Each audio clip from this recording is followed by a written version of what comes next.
Igitondo ciza kuri mwese muherereye mwe muri mu masaha y'igitondo ndetse tunifuriza abari mu masaha y'ijoro bari mu bihugu byo hanze byiza n'ijoro ryiza tubifurije no gukomeza kugubwa neza murakaza neza hano kuri Kabara TV1 urubuga rwanyu rwageza amakuru kuri turi mu gitondo cyo kuri uyu wa kabiri tariki 24 z'ukwezi kwa 11 2025 muri studio rero za Kabara TV1 muri kumwe na Nkomezi James tukaba tubageza amakuru ibibera mu gihugu cacu ca Kongo ndetse no hirya no hino mu karere. Amakuru meza y'umurenge nuko bakinguye amahoro nta habyuka ibitero, bityo rero tubishimira Imana kubw'amahoro ikomeje gutanga ndetse no turere tukaba dukomeje gutekana. Gusa hari inkuru nziza kandi ivuga ku bagenzi bari bavuye ku ndondo bagera ku mubare w'abantu 10 bamanukanye n'ingabo z'abarundi zibaherekeje ngo bagira hitwa kukijaga abazalendo baka izo ngabo z'abarundi abaturage bari baherekeje. Amakuru atugezeho aje avuga ko Imana ikoze umurimo ukomeye ko abazalendo babarekuye. Amakuru akavuga ko ngo bari bikoreye igipoyo c'umurwayi batwaye ku bitaro. Ejo rero tariki 24 z'ukwezi kwa 11 ku rukuta rwa X Dr Lazare Rukundwa yanditse agira ati turashimira ibikorwa by'indashikirwa bya FNDB aricyo gisirikare cy'u Burundi kuba izo ngabo zarafashije abaturage ba Minembwe kuri uyu wa mbere tariki ya 24 z'ukwezi kwa 11 2025 kubona uburyo bwo kwambuka no kugera ku masoko bakagura ibiribwa n'ibindi byangombwa by'ibanze.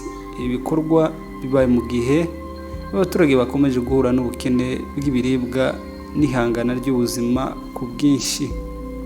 Turongera gusaba guverinoma ya Repubulika Iharanira Demokarasi ya Kongo hamwe n'imiryango iharanira uburenganzira bwa muntu n'iyita ku bikorwa byo gutabara abari mu kaga humanitaire gufungura inzira yihariye ya couloir humanitaire.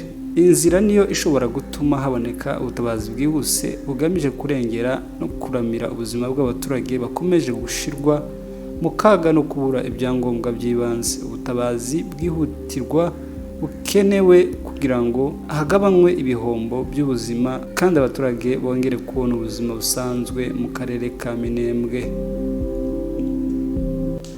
Reka twerekeze muri territoire ya Uvira ubwo twavuga mu mujyi wa Uvira ndetse no mu nkengero zaho hakomeje kurangwa n'imirwano hagati y'abazalendo ndetse n'ingabo za leta Kinshasa arizo FARDC. Tubibutse ko iyi mirwano yatangiye mu mugoroba wo ku cyumweru tariki ya 23 z'ukwezi kwa 11 2025.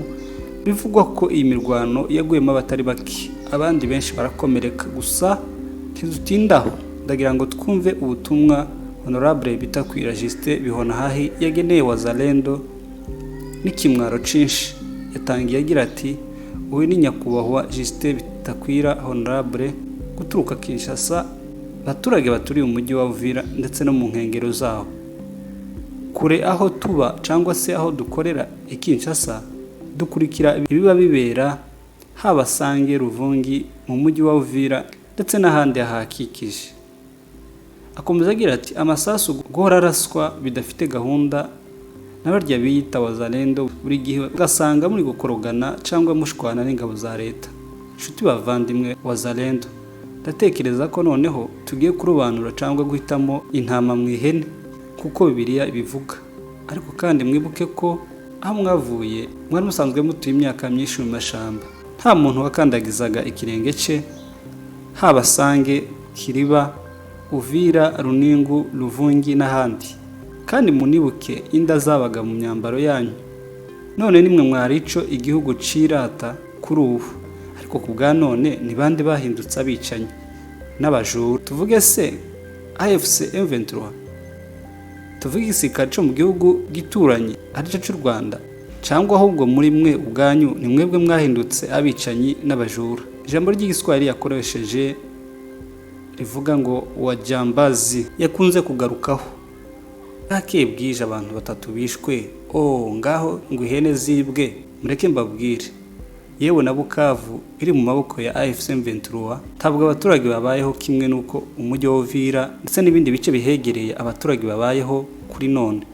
habe na Goma yafashwe na FC M23 yavuzemo ca gihugu gituranyi ati yego nyine tubona abantu bakubitwa cyangwa bamburwe byabo, ariko ntabwo wapfa kumva haraswa amasasu nk'ukuntu Uvira kuri none imeze. Niyo mpamvu rero ngira ngo mbibutse ko mu mwaka wa 2023 twagiye mu mujyi wa Baraka muri teritwari ya Fizi.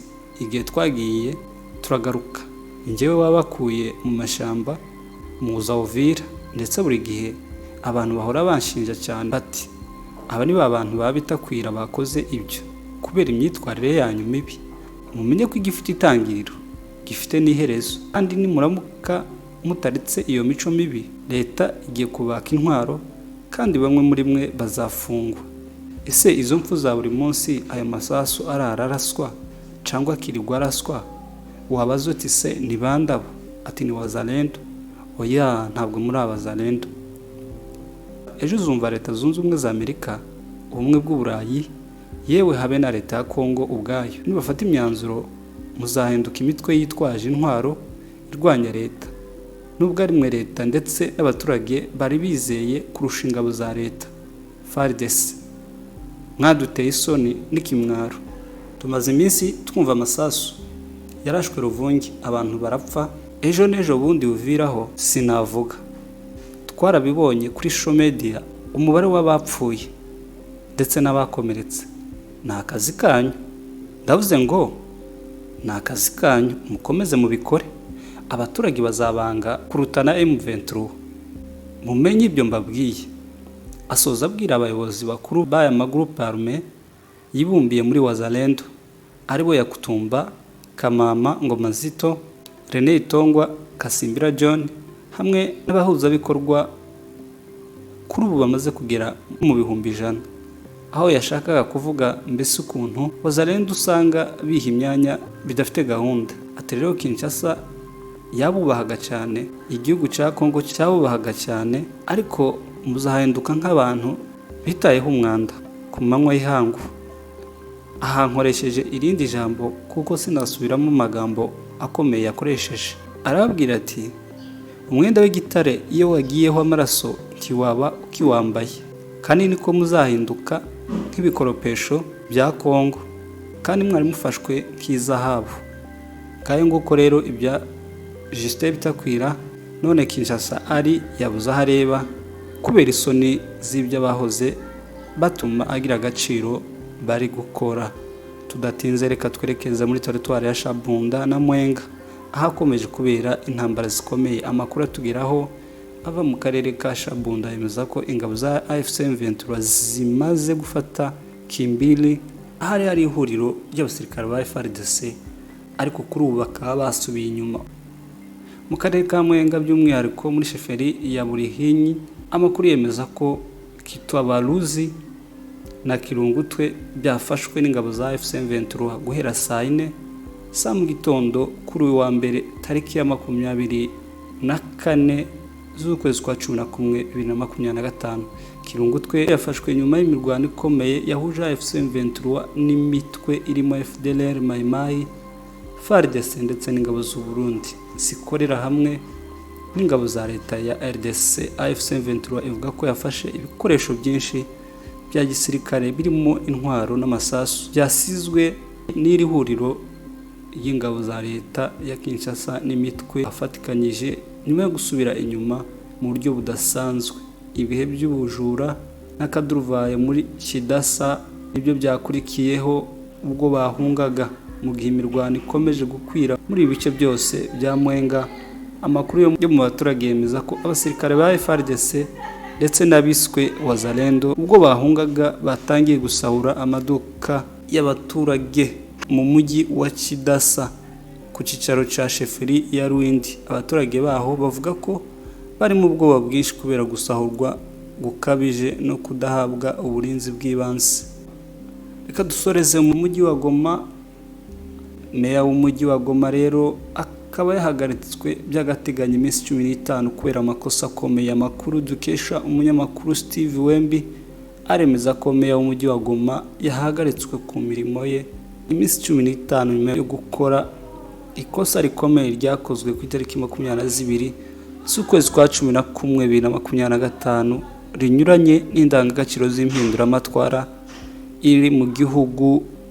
Mu ibaruwa yatanzwe n'ubuyobozi bw'intara handitse ati raporo mfite mu nshingano zanjye yerekana ko habayeho ikosa rikomeye rinyuranye n'indangagaciro z'impinduramatwara cyangwa se revolution ya AFC M23. Ibyo byabaye ku itariki 22 z'ukwezi kwa 11 2025 mu gihe mwari mu nshingano zanyu. Kugeza ubu nta bisobanuro birambuye byatangajwe ku bw'iryo kosa, ariko inzego z'ubuyobozi zatangaje ko iperereza rigikomeje gukorwa kugira ngo hamenyekane neza ibyabaye ndetse n'ingaruka zabyo mu mikorere y'umujyi wa Goma. Abaturage ba Goma bari gukurikiranira hafi iby'idosiye mu gihe ubuyobozi bukuru bw'intara ya Kivu y'Amajyaruguru bwiteguye gutanga amakuru mu minsi iri imbere. Mugire umunsi mwiza, mwari kumwe na Nkomezi James.